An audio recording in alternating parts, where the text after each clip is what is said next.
Terima kasih pemirsa, Anda masih bergabung bersama Prime Time Talk dan kita lanjutkan diskusi kita malam ini. Saya kembali ke Pak Yamin.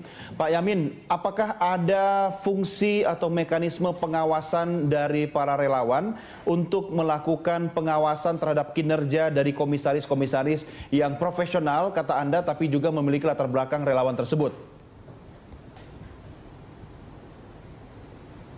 Ya, teman-teman kan terus-menerus mengamati ini semua.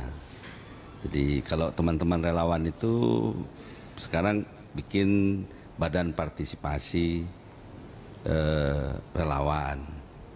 Jadi sesama relawan membentuk forum untuk ada semacam bagaimana kita menggagas soal partisipasi publik terhadap pengawasan kinerja pemerintahan.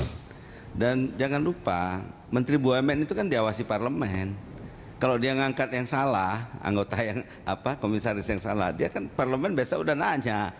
Bung Andreas itu mantan anggota DPR, tahu tuh bagaimana kawan-kawan di parlemen bisa menyerang Menteri BUMN yang salah mengangkat komisaris. Jadi pengawasan itu selalu ada sekira.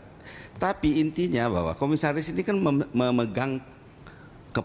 mewakili kepentingan pemegang saham, dalam hal ini pemerintah. Nah, pemerintah kan sudah merumuskan sepanjang pemerintahan Jokowi JK ini, BUMN itu mereka sudah dan fungsi peran BUMN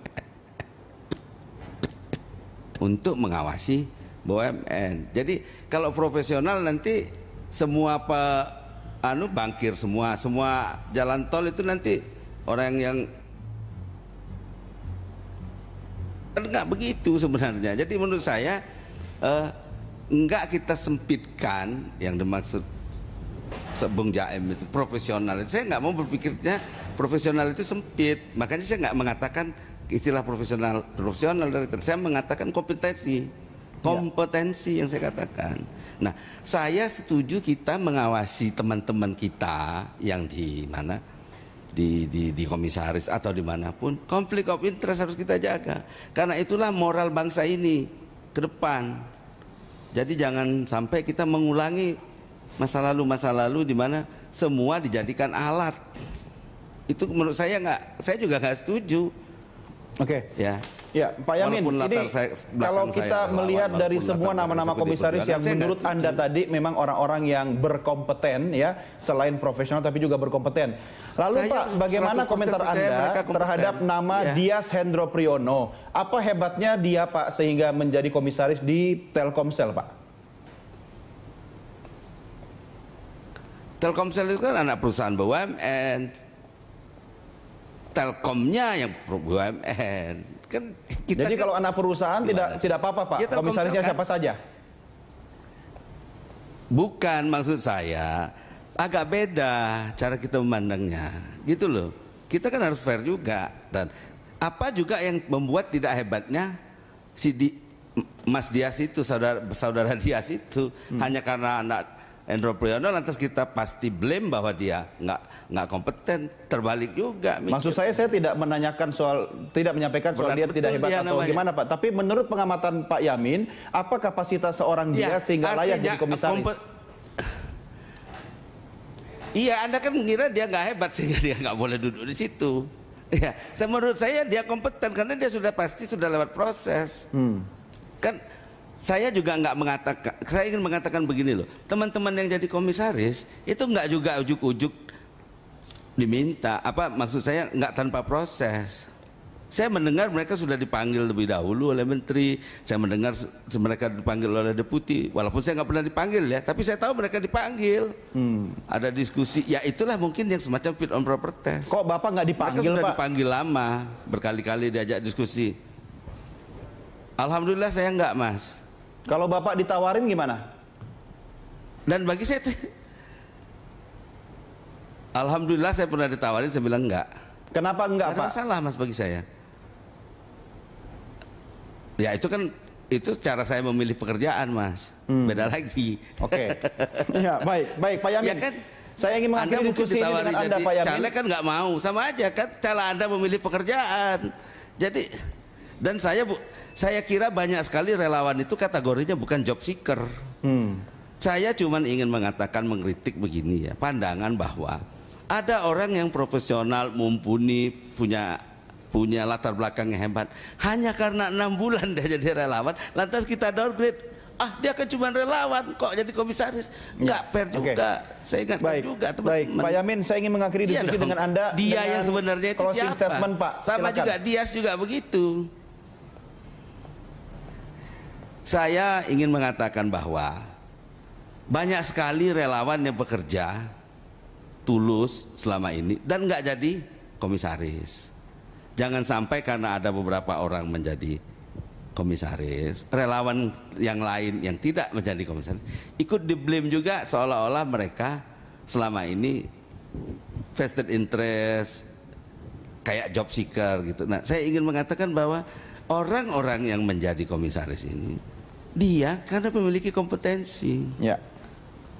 Jadi kita nggak boleh diskusinya balas budi. Simplifikasi juga.